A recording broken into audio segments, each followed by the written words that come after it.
Welcome to day 107 of our Read the Bible in a Year journey. I'm Luke from Little Big Things, and today we're diving into the power of prayer. We'll explore how a sincere, heartfelt prayer can change not only our circumstances, but also our relationships and our very hearts. 2 Chronicles chapter 15. The Spirit of God came on Azariah son of Oded. He went out to meet Asa and said to him, "Listen to me, Asa, and all Judah and Benjamin. The Lord is with you when you are with him. If you seek him, he will be found by you, but if you forsake him, he will forsake you." For a long time, Israel was without the true God, without a priest to teach and without the law. But in their distress, they turned to the Lord, the God of Israel, and sought him, and he was found by them. In those days, it was not safe to travel about, for all the inhabitants of the lands were in great turmoil. One nation was being crushed by another, and one city by another, because God was troubling them with every kind of distress. But as for you, be strong and do not give up, for your work will be rewarded. When Asa heard these words and the prophecy of Azariah son of Oded the prophet, he took courage. He removed the detestable idols from the whole land of Judah and Benjamin, and from the towns he had captured in the hills of Ephraim. He repaired the altar of the Lord that was in front of the portico of the Lord's temple. Then he assembled all Judah and Benjamin and the people from Ephraim, Manasseh, and Simeon who had settled among them, for large numbers had come over to him from Israel when they saw that the Lord his God was with him. They assembled at Jerusalem in the 3rd month of the 15th year of Asa's reign.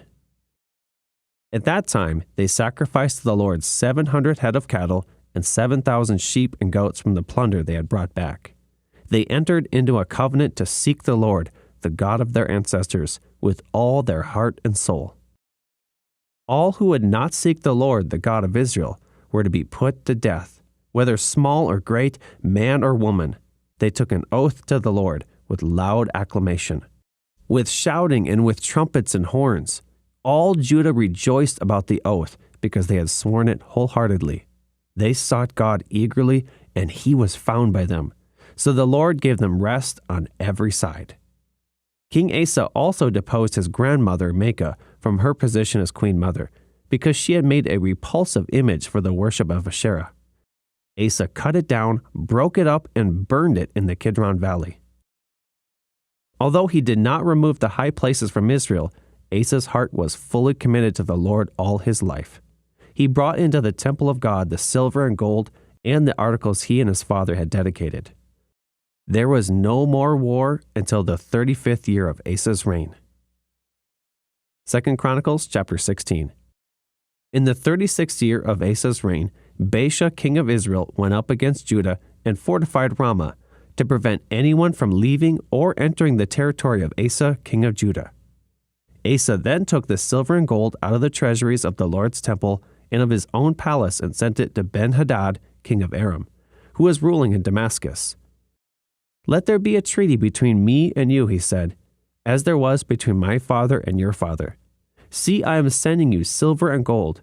Now break your treaty with Baasha, king of Israel, so he will withdraw from me."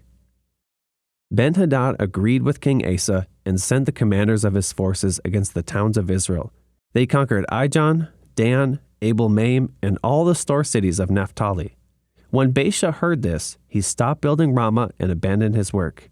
Then King Asa brought all the men of Judah, and they carried away from Ramah the stones and timber Baasha had been using. With them, he built up Geba and Mizpah. At that time, Hanani the seer came to Asa king of Judah and said to him, "Because you relied on the king of Aram and not on the Lord your God, the army of the king of Aram has escaped from your hand. Were not the Cushites and Libyans a mighty army with great numbers of chariots and horsemen? Yet when you relied on the Lord, he delivered them into your hand. For the eyes of the Lord range throughout the earth to strengthen those whose hearts are fully committed to him. You have done a foolish thing, and from now on you will be at war." Asa was angry with the seer because of this. He was so enraged that he put him in prison. At the same time, Asa brutally oppressed some of the people. The events of Asa's reign, from beginning to end, are written in the book of the kings of Judah and Israel. In the 39th year of his reign, Asa was afflicted with a disease in his feet. Though his disease was severe, even in his illness he did not seek help from the Lord, but only from the physicians. Then in the 41st year of his reign, Asa died and rested with his ancestors. They buried him in the tomb that he had cut out for himself in the city of David. They laid him on a bier covered with spices and various blended perfumes, and they made a huge fire in his honor. 2 Chronicles chapter 17. Jehoshaphat his son succeeded him as king and strengthened himself against Israel. He stationed troops in all the fortified cities of Judah and put garrisons in Judah and in the towns of Ephraim that his father Asa had captured. The Lord was with Jehoshaphat because he followed the ways of his father David before him. He did not consult the Baals, but sought the God of his father and followed his commands rather than the practices of Israel. The Lord established the kingdom under his control, and all Judah brought gifts to Jehoshaphat so that he had great wealth and honor. His heart was devoted to the ways of the Lord. Furthermore, he removed the high places and the Asherah poles from Judah. In the 3rd year of his reign, he sent his officials Ben-Hail, Obadiah, Zechariah, Nethanel, and Micaiah to teach in the towns of Judah. With them were certain Levites, Shemaiah, Nethaniah, Zebediah, Asahel, Shemiramoth, Jehonathan, Adonijah, Tobijah, and Tob-Adonijah, and the priests Elishama and Jehoram. They taught throughout Judah, taking with them the book of the law of the Lord. They went around to all the towns of Judah and taught the people. The fear of the Lord fell on all the kingdoms of the land surrounding Judah, so that they did not go to war against Jehoshaphat. Some Philistines brought Jehoshaphat gifts and silver as tribute, and the Arabs brought him flocks, 7,700 rams and 7,700 goats. Jehoshaphat became more and more powerful. He built forts and store cities in Judah and had large supplies in the towns of Judah. He also kept experienced fighting men in Jerusalem. Their enrollment by families was as follows. From Judah, commanders of units of 1,000. Adnah the commander with 300,000 fighting men. Next, Jehohanan the commander with 280,000. Next, Amasiah son of Zichri, who volunteered himself for the service of the Lord with 200,000. From Benjamin, Eliada a valiant soldier with 200,000 men armed with bows and shields. Next, Jehozabad with 180,000 men armed for battle. These were the men who served the king, besides those he stationed in the fortified cities throughout Judah. 2 Chronicles chapter 18. Now Jehoshaphat had great wealth and honor, and he allied himself with Ahab by marriage. Some years later, he went down to see Ahab in Samaria. Ahab slaughtered many sheep and cattle for him and the people with him, and urged him to attack Ramoth-Gilead. Ahab, king of Israel, asked Jehoshaphat, king of Judah, "Will you go down with me against Ramoth-Gilead?" Jehoshaphat replied, "I am as you are, and my people as your people. We will join you in the war." But Jehoshaphat also said to the king of Israel, "First, seek the counsel of the Lord." So the king of Israel brought together the prophets, 400 men, and asked them, "Shall we go to war against Ramoth-Gilead, or shall I not?" "Go," they answered, "for God will give it into the king's hands." But Jehoshaphat asked, "Is there no longer a prophet of the Lord here whom we can inquire of?" The king of Israel answered Jehoshaphat, "There is still one prophet through whom we can inquire of the Lord, but I hate him, because he never prophesies anything good about me, but always bad. He is Micaiah, son of Imlah." "The king should not say such a thing," Jehoshaphat replied. So the king of Israel called one of his officials and said, "Bring Micaiah, son of Imlah, at once." Dressed in their royal robes, the king of Israel and Jehoshaphat, king of Judah, were sitting on their thrones at the threshing floor by the entrance of the gate of Samaria, with all the prophets prophesying before them. Now Zedekiah, son of Kenana, had made iron horns, and he declared, "This is what the Lord says. With these you will gore the Arameans until they are destroyed." All the other prophets were prophesying the same thing. "Attack Ramoth-Gilead and be victorious," they said, "for the Lord will give it into the king's hand." The messenger who had gone to summon Micaiah said to him, "Look, The other prophets without exception are predicting success for the king. Let your word agree with theirs and speak favorably. But Micaiah said, As surely as the Lord lives, I can tell him only what my God says. When he arrived, the king asked him, Micaiah, shall we go to war against Ramoth-Gilead, or shall I not? Attack and be victorious, he answered, for they will be given into your hand. The king said to him, How many times must I make you swear to tell me nothing but the truth in the name of the Lord? Then Micaiah answered, I saw all Israel scattered on the hills like sheep without a shepherd, and the Lord said, These people have no master. Let each one go home in peace. The king of Israel said to Jehoshaphat, Didn't I tell you that he never prophesies anything good about me, but only bad? Micaiah continued, Therefore hear the word of the Lord. I saw the Lord sitting on his throne with all the multitudes of heaven standing on his right and on his left. And the Lord said, Who will entice Ahab, king of Israel, into attacking Ramoth-Gilead and going to his death there? One suggested this, and another that. Finally, a spirit came forward, stood before the Lord, and said, I will entice him. By what means? The Lord asked. I will go and be a deceiving spirit in the mouths of all his prophets, he said. You will succeed in enticing him, said the Lord. Go and do it. So now the Lord has put a deceiving spirit in the mouths of these prophets of yours. The Lord has decreed disaster for you. Then Zedekiah, son of Kenana, went up and slapped Micaiah in the face. Which way did the Spirit from the Lord go when he went from me to speak to you? He asked. Micaiah replied, You will find out on the day you go to hide in an inner room. The king of Israel then ordered, Take Micaiah and send him back to Amon, the ruler of the city, and to Joash, the king's son, and say, This is what the king says. Put this fellow in prison and give him nothing but bread and water until I return safely. Micaiah declared, If you ever return safely, the Lord has not spoken through me. Then he added, Mark my words, all you people. So the king of Israel and Jehoshaphat, king of Judah, went up to Ramoth-Gilead. The king of Israel said to Jehoshaphat, I will enter the battle in disguise, but you wear your royal robes. So the king of Israel disguised himself and went into battle. Now the king of Aram had ordered his chariot commanders, Do not fight with anyone, small or great, except the king of Israel. When the chariot commanders saw Jehoshaphat, they thought, This is the king of Israel. So they turned to attack him. But Jehoshaphat cried out, and the Lord helped him.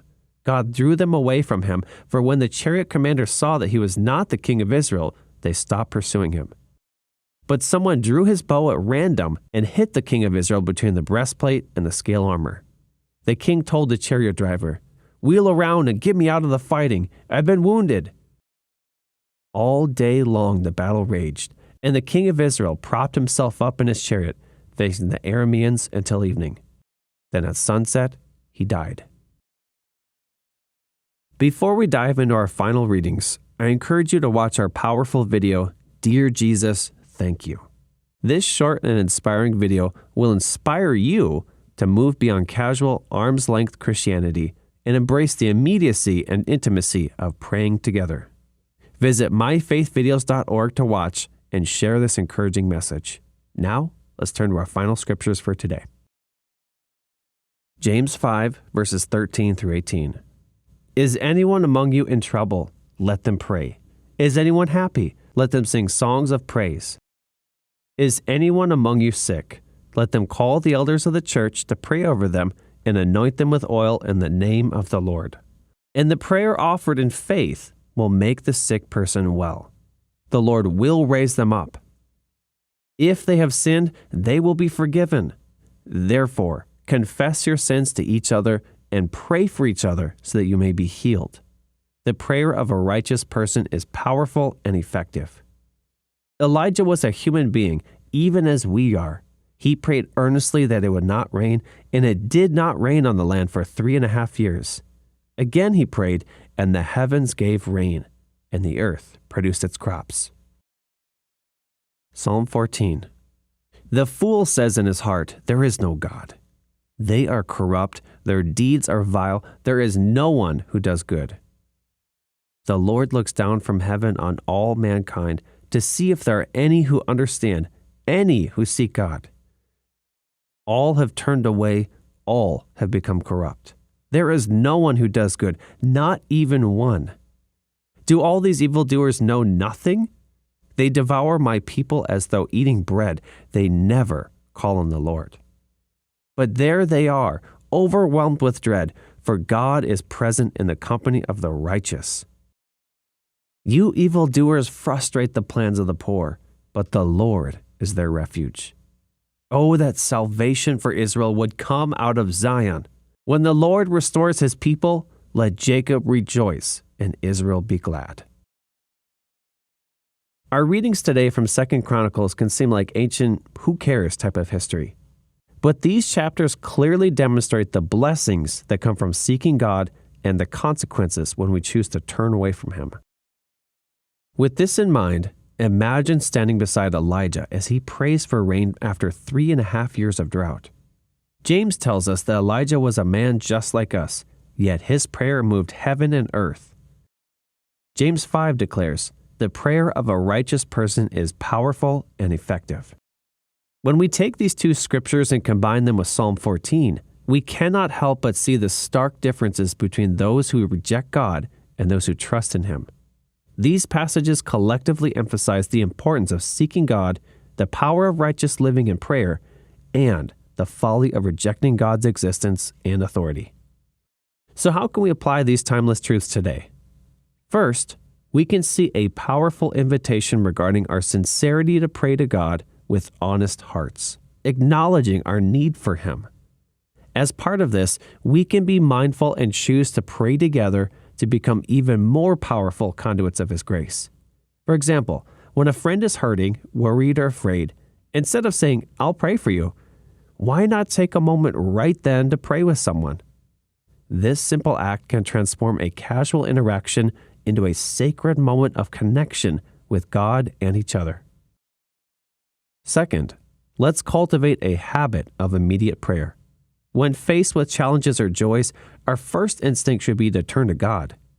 This doesn't require eloquent words. A simple "Dear Jesus, thank you for being here" is enough to invite his presence into our situations. Here's a sample prayer. Let's slowly inhale and breathe his Spirit into our lungs, then exhale slowly and breathe him in and exhale slowly together. And when we do this, it seems that whoever I'm praying with and myself cannot help to feel his presence. Finally, let's remember that prayer is not just about asking, but about relationship. Psalm 14 reminds us that the fool says in his heart, "There is no God." Our prayers affirm the opposite, that God is real, present, and intimately involved in our lives. Some may think of prayer as just words, but we know it's so much more. It's a direct line to the creator of the universe, and it's an invitation for him to work in and through us. Are you ready to experience the power of sincere, immediate prayer? Let's start right now. Dear Jesus, thank you for being here with us. Thank you for loving us so very much. Amen. Tomorrow, we're going to read about God's judgment and the spirit of Jezebel.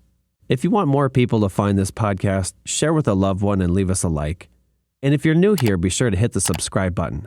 God bless you, and I'll see you tomorrow for Day 108.